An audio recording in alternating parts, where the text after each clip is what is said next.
All right, here we are. Episode 2. I don't have a Jameson rolling here.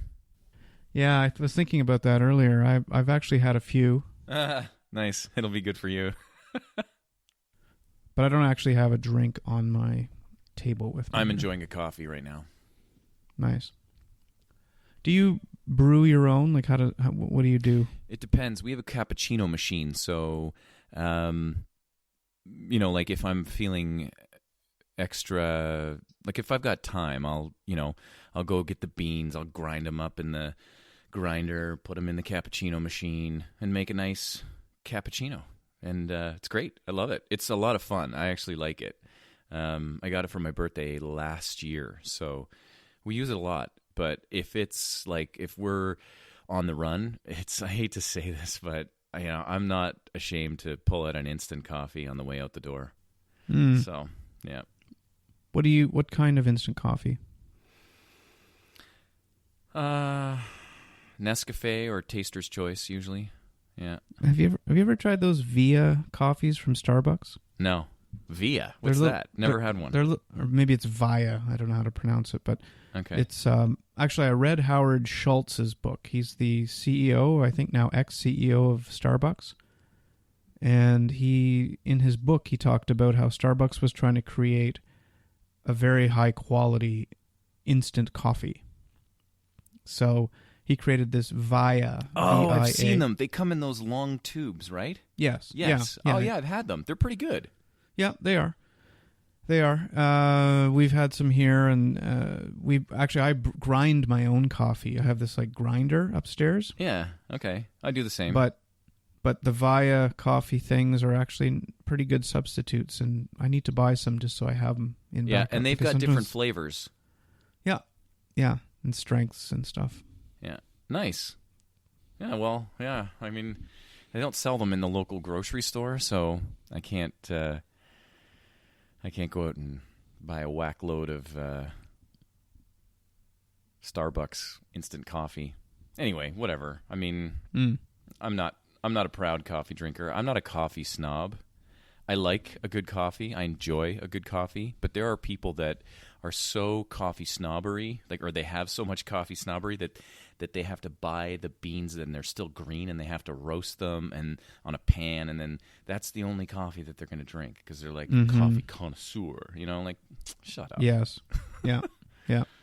Well, I do like coffee, and I sort of bounce between black coffee and cream and sugar and milk and sugar and just milk, but it usually depends on the quality. I'm a just milker. Oh, you're just a milker. Yep. Just a milker. Oh, man. All right, what are we starting with? Well, you had mentioned, okay, so we had talked about this topic a few times, the whole idea of would you know when you want to die or how you're going to die. And I've thought about this, and I don't think there's any question about it. Hold on. Let's clarify the question. So the question is, would you rather know when you're going to die or how you're going to die? Yeah. Didn't I just say that? Sort of. I'm just making sure it's clear. You kind of did. All right. Yeah. Okay. Yeah, and it's a good question, but I've thought about it multiple times, not just when we have discussed it, but on my own. And I don't think there's any question. I think I would only want to know when. There's not a chance I would want to know how I was going to die because I'd never leave the house. I would be afraid that it was going to happen every second I stepped out of the house.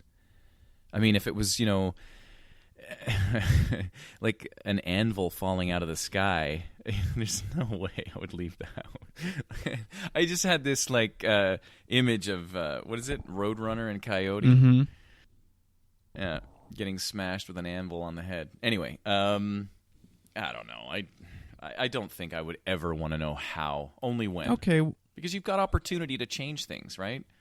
Or you can live your life. You can be, I know when I'm going to die. So for the next 3 weeks, I can live it up, or I can make amends with all the people that I didn't treat I treated poorly or I didn't treat properly.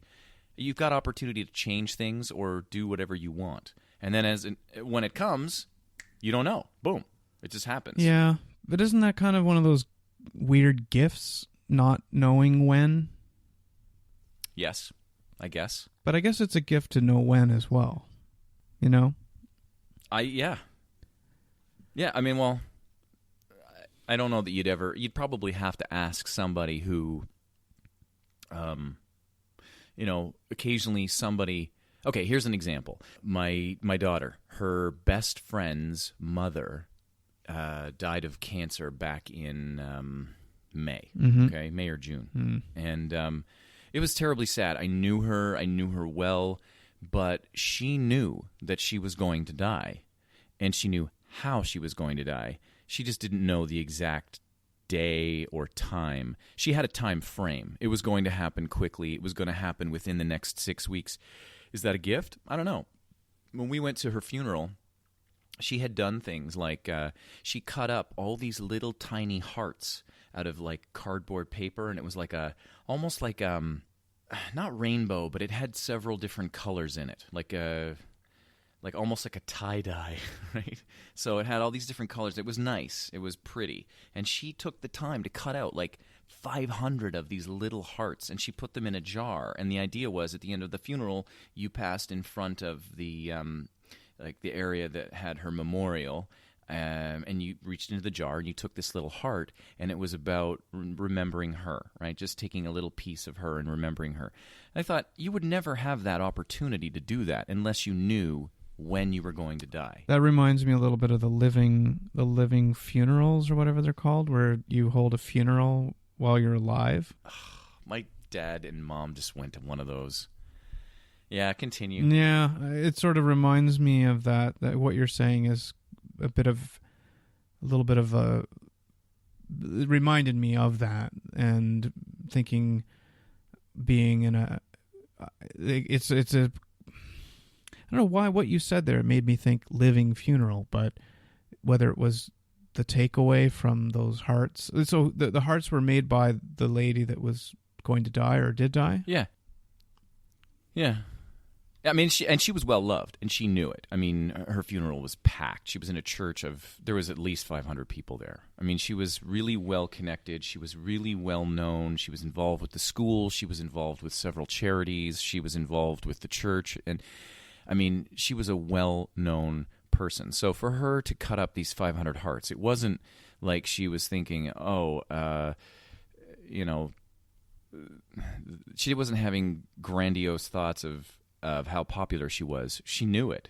I mean, but she was very gracious, and she wasn't stuck up, or she was simply doing this out of the love that she had for all of the people that she thought might attend her funeral. And to be honest, there were more people than I thought were going to show up, and I knew it would be well attended, but it was kind of, a bit stunning, actually. See how many people showed up. And then all these people were walking in front and collecting these little tiny hearts and sobbing, right? Because it was such a nice little gift that she left everybody. Like, don't forget me, remember me, which, I don't know. I mean, I thought it was kind of sweet. Yeah, well. It was touching. So your parents went to a living funeral, or? Yeah, well, hold on. Before we get to that, we should find out what you think, because I've clearly taken the side of the when versus the how. Yeah, I think I agree with you. Knowing how you're going to die, I don't think there's really a lot of benefit to knowing. There's no upside, because if that's how you're going to die, then you can't do anything about it, even if you wanted to. Conceivably, if our question is, would you rather know how you're going to die or when you're going to die? So if how you're going to die is decided, then no matter what, if you're told, well, you died because you drowned, even if I avoid, it's like one of those Twilight Zone episodes. Okay, let's say I know I'm going to die by drowning, so I'll never go into a pool or into a body of water or near totally water. Never do that. Yeah, if I knew. But yeah, it's like a Twilight Zone episode. Then you would end up dying by, I don't know, a truck tipping over that's full of water while you're driving on the highway, and something weird like that. That's why I said I would never leave the house. If I knew how, I would never Right. leave. And so what would happen is a tsunami would hit Markham or Stouffville. Or I would drown in the bathtub. Yeah, or exactly. something. Yeah. So I think there's no advantage to knowing how, because you can't change it anyway. So if it was you died of a heart attack and it was caused by really bad diet, no matter how well you eat, that's not going to solve it because your destiny is to die that way, so you can't correct it anyway. The downside to knowing when is that if someone told you in 9 years you're going to die, you'd be thinking about it every single day. And I guess that could be a good thing, but I think I would be preoccupied with it and it would kind of overtake. Well, maybe it wouldn't. I mean, how does a 85-year-old feel? Does an 85-year-old go to bed every night thinking, I wonder if I'm going to wake up tomorrow? I thought the same thing not too long ago. My grandfather is 92. And I mean, he can still. Okay, so he came over to visit us. As you know, we just recently moved. So he came over to visit us at our new place, and we have, like a basement level that's mostly finished, a main level, and then a second floor, right? So he comes in the front door, and there's a couple of steps to get up. From the walkway. So up a couple of steps, no problem, in the front door. We show him around the house. We take him downstairs. Okay, so he's got to go down all these stairs, and then he's got to come back up, and then we go back up to the second floor. So we go up the stairs, and then he's got to come back down those stairs. Tell me you didn't kill the man like doing this. No, I didn't kill him. Of course I didn't. But what I'm saying is he was 92, and the guy is in fantastic shape. It's not like he would get up and run or anything like that. But for him to be able to come to the house, walk through our house, down a flight of stairs, up a flight of stairs. I mean, we're not talking 3 stairs here. We're talking like 14, 15 stairs or whatever a normal flight of stairs is for, And so he does that twice without much effort. I mean, it was a little bit of effort, but he wasn't winded. It's not like at the end of it he was huffing and puffing. And so to me, because he's in such great shape, I don't think he thinks that he's going to die at the end of every night. I don't know. I almost want to ask him, like, Grandpa, when you go to bed, do you think this is your last day? Mm-hmm. And I don't. The great thing is, I don't think he's changed one iota from who he was 30 years ago. Like, he's still. He drinks less. He might have a beer or something now, but just one. Whereas before he would have, maybe several, right? But he's in great shape. I don't know that he goes to bed at night and thinks this could be my last night. I don't know. Do you ever do the math where you say, okay, I'm 45 and average lifespan, let's say 80, let's say you imagine yourself to live to 90, so you do the math and you say, oh, I've got 45 more years to live. Okay. So I have one better for you. I don't, but my wife's father has this thing where now I guess he's close to 70, so he's got to be close to 70, because I know my dad's 70 this year. How old's your dad? No, my dad is 76 this year, or 77. Okay. 41 right. He was born, so what's that, 77? Yeah. Just turned 77. Okay, so my dad's 70. Francis' dad's close to 70. She's a little bit younger than I am. He has this thing where he'll constantly drop these comments where he'll say, oh, yeah, I don't have much time left. I got to get everything in that I can. And I'm like, stop talking that way. Like, okay, which brings me to my next topic. We're going to talk about this in a second. But he'll say, like, okay, no, I'll say to him, stop saying stuff like that. It's freaking me out, number one. And number two, it's not true. It's not necessary for you to talk that way. And he says, and this is what he said all the time, famous for saying this, pulls out a tape measure, okay, and says, if your lifespan, what's the average lifespan in Canada, right? 74, I think, or something? Yeah, it might be a bit older now, maybe 80. Okay. So let's just say it's 75, okay? So he'll pull out a tape measure and he'll go, when you're 14 years old, you have your whole life in front of you, right? You've got all the way from 14 to 74 or 75, okay? But he's like, I'm here now. I have this much left on the tape measure. And I'm like, stop it. First of all, you have no health issues that we know of, number one. Number two, you're still building places. Like, he's a contractor, so he still builds homes and things like that. I mean, he's slowed down, but he's still building a house right now. So to me, if you're active and you're moving around and you're living life, that tape measure extends for me. Like, it's longer than you think you've got, right? But I guess it doesn't hurt. I think it's when you slow down. It doesn't hurt to have that tape measure be here, and then as you hit that, you get to slide it over. I guess, but but then he's saying he's on borrowed time. I'm like, God, come on, man, just stop. But does it preoccupy and him? That, like, is there a negative side to that? Like, do you see him behave negatively because of it, or is it just the sound of it is disturbing? Like hearing him say that. So I think that language is very important, and so this is what I was saying would lead into our next kind of topic. I think language is so important in how you address things. And I'm not perfect. I'm saying I do stuff too. But when you say things like, I don't have much time left, you're setting your body up for disappointment, right? Your brain will make things happen the way you phrase things in words, especially if you believe it. Like, if you say something silly to a kid, like, I don't know, I can't think of anything right now, but if you say something silly and your mind doesn't believe it because you know that you're not actually meaning it, then you're not actually going to have that come to fruition. But if you say things like, I can't do that, or I don't have the ability to do something, you don't. You absolutely don't. And I'm not saying that, like, some people have a genetic disposition to be better at sports or better at something, right? But if you say that you can do something, or that you're going to strive to become better at doing something, your brain will make that happen. It might take time, and it's going to take effort from you as a person. There's a famous saying, and I forget who said it, but it goes like this: if you say you can or can't, you're right. You're right. And it's, to me, that says it all right there.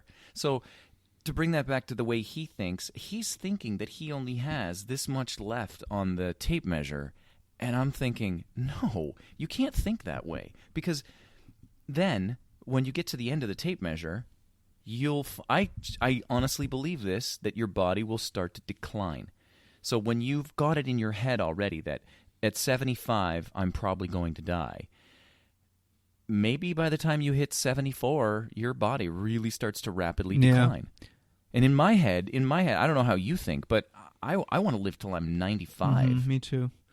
Is that sort of like when have you ever heard of those situations where they tell a class of not very good students that they've just done a test on them and told them that their intelligence is above average or higher than any group of kids in the school, and that their performance then improves on the next, like, as they go throughout the school year? I've never heard of that. Yeah, it's like telling people. It's sort of there's an expression for it, but it's like you're accepting something if you're told, oh, you're not very smart enough times, then you'll believe it. So there was this test or situation where they took a group of students who were at the bottom end of the class, put them in a room together, and for the next 6 months they made them believe that they had scored the highest out of any other students on an intelligence test, and then then their ability and their grades went up enormously because they believed that was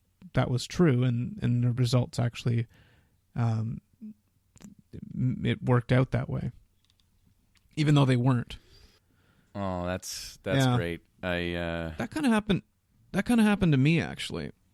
They told you were really smart? Well, I was in a class where, so I had moved schools. I went to a new school, and I guess I got off to a really good start in this particular class, and I got an amazing score on the first test, like an 85 or 88, and I think I was probably a bit surprised by it, but it was like it set the tone for the rest of the year that teacher suddenly, not suddenly because he never knew me before, but I had gone to the same school for 4 years, and then I switched to a new school, had this great test result, and now in this teacher's eyes, I was one of the best students in the class. And he would talk to me like I was the best student in the class. Like, he would ask me, did you find today, do you think it was too tough for everybody? Like, what do you think? Oh, you were the benchmark. You became the benchmark. And from that point on, I never wanted to prove him any, like, wrong. Like, I wanted to, I studied harder because of it. I had this, like, reputation, and it was like it just because of this great test result and his impression of me, I did work harder. I did try harder, and I got like 88 or something was my grade. And like I was a 65 at best student up to that point. So it was just interesting how that worked. That is interesting. So that really lends credence to the idea that no matter like how you think can really change the outcome of your life. It is. I mean, there are all kinds of people out there that really subscribe to that kind of thinking. And I think that totally lends credence to it. Yeah, for sure. I mean, I 100% believe it. I mean, just to use golf as an example, okay? I like playing golf. I enjoy it. Many people do.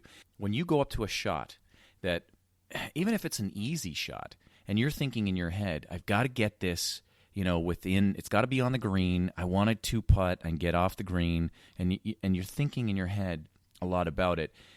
And if you have that shadow of a doubt that, well, what if I shank this shot? What if I chunk it? What if I skim it and it like skips across the green? What if, so there's so many things that are going on in your head.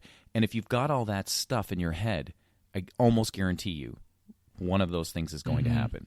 So unless you're thinking, this is an easy shot, I'm going to completely nail this and it's going to land softly on the green, roll within 2 feet of the cup, and I'm going to be able to birdie the hole. Unless you have that thinking, you're not going to hit that shot. Yeah. Any doubt, any shred of doubt, they tell you, an expert will tell you, step away from the ball and then address it again with a better mind frame. Well, I'm going to move to quirky news. Fire away. So, have you heard about these public urinals that they've installed in Paris? No. Are they the ones that have glass and you can see out while you're... No. It's called the urinoir. It looks like a mailbox, is how I best describe it. And it's described as a set of eco-friendly but completely exposed urinals deployed on the streets of Paris are provoking uproar from locals. One of the bright red urinoirs installed not far from Notre Dame Cathedral and overlooking tourist boats passing, I'm going to probably pronounce it wrong, the Seine River, S-E-I-N-E, Seine River, has caused particular indignations. Locals have written to the town hall to demand its removal and are planning a petition. Okay, hold on. Let me get this straight. So it's a urinal. Mm-hmm. Yeah. Right? And it's just there in public? So you can walk up to it, unzip, like let it hang. Correct. Do your business, and then I can't. You'll have to send me a picture. I cannot believe that. That is, there's two parts of that that just make me. Okay, first of all, that's weird. Whose idea was that? Like, whose idea who does that? But secondly, there's like almost this tiny shred of respect that I have where I could just see someone walk up, excuse me, honey, hold my coffee, right? And then just unzip, take your whiz, and then off you go. Oh, that's fantastic. Yeah, I think it was created as a result of people they were just peeing anywhere. So they say here, local mayor Ariel Weil insisted the devices were necessary. Paris authorities have rolled out 4 of the stand-up loos in spots where public peeing has been a problem, and a 5th is planned. If we don't do anything, then men are just going to pee in the streets, he said. If it is really bothering people, we'll find another location.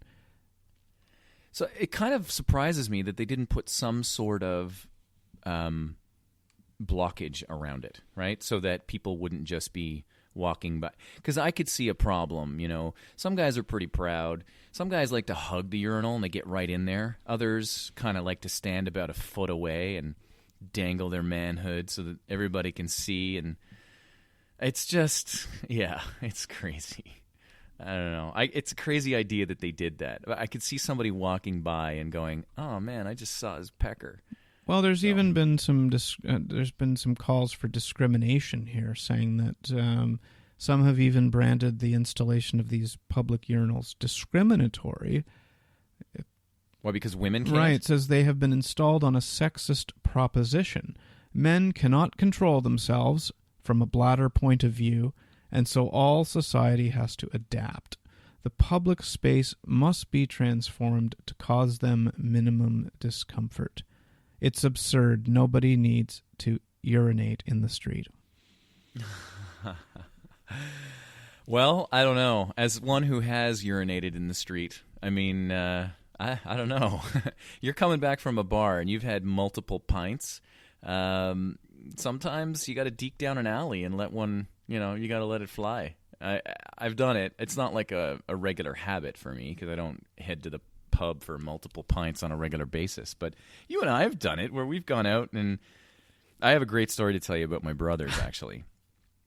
We went to this concert in Ottawa. It was fantastic, and we enjoyed ourselves immensely. Had many drinks, and it was an outdoor event. So I don't know, it's something about outdoor events that you get carried away a little bit. And we got at the end of the evening. We came back. We took public transit because, of course, we knew we were going to be inebriated when we came back. And when we got off the bus, all three of us were like, I can't make it. Like, we have to go to the bathroom. So we all stood about 10 feet apart in this bush area. And in this bush area, there was almost like a slanted, like the ground kind of slanted downward. So we were standing at the top of that slant, and the slant would be in front of us. And my brother, we're all 10 feet apart, all right? We're all going to the bathroom here. And and my brother falls forward into the bushes, God. okay? And like mid-pee, which was awesome. And then both my other brother and I are killing ourselves laughing. And he's gone. He's in the bushes. We can't see him. And then boom, like he springs up, like almost, and he's like, "Oh, all right." Like it was awesome. It was like an epic moment. And we talk about that story all the time. I have no idea if he was covered in pee. I have no idea. But I mean, my wife says this all the time. She's like, you guys are so lucky. When you're in a pinch and you've got to go, the world's your toilet. You just find a quiet spot, somewhere behind some shed or a bush or a tree, and off you go. I noticed that having a daughter, when you have to get her to a bathroom, it's a totally different thing than just getting your son over by a go around a corner somewhere or go to a tree or a bush, like you said. And then when you have a daughter, it's like, oh, now I have to find a proper place to pee, Yeah. Well, they can't. I mean, yeah, it's a different animal. Yeah. So, okay, so let's just bring that back to the urinals. So what's the solution then? Like, do you put public toilets, sit-down toilets, and just keep them exposed the same way you would with the urinal? Like, I can't imagine any woman, unless she was either high or so smashed that she would use a public toilet in that same way. Because women have to basically half disrobe, whereas men can kind of hide it a little bit, right? You can turn your body, or with a urinal, you can snuggle right up to it and have the urinal edges kind of hide it. Well, something tells me that they could do better than this. I mean, yes, I can understand the discriminatory aspect. So I guess what they're saying is only men do this. So you could take discriminatory from two perspectives. Number one, they haven't done anything for women in a similar scenario, by installing these urinoirs or whatever they're called. And so you're leaving them in the lurch. So that's one aspect of the discrimination. And I guess if I've seen other cities, I think Boston had these bathrooms like out on the street. They were like kind of roundish booths, and you could go into one, and it would like completely clean itself. The whole washroom, like the inside of the washroom, would wash itself out after you left. Wow. That's futuristic. That's something you'd see in like Logan's Run or something. So why can't they just install little like washrooms instead of these urinoirs or uretatoires or whatever they're called?